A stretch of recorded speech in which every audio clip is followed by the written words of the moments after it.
сенің атаң, үйдің данасы. Балаң үйрек, ол әжең. Ошақ анасы.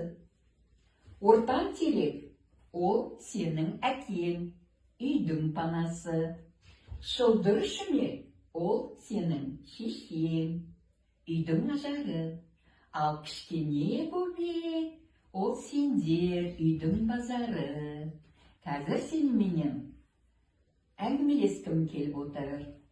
Адам ең бірінші қадамын басқанда тұсауын ала жіппен кеседі.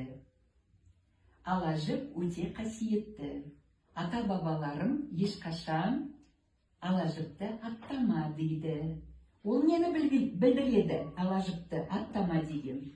Ол ешқашанда ешкімді алдама, зорлық-зомбылық жасама, ешкімнің затын ұқсатсыз алма. Түсініп отырсың ба, балам? Түсініп отырсың ба? Ал осындай ала жіп өте қасиетті болып біздің ата-бабаларымызда саналады. Ешкімнің ала жібін аттама дейді. Рахмет. Түсіндің бе? Я. Үлкен азамат болып, біздің қуанышымыз бол, балам.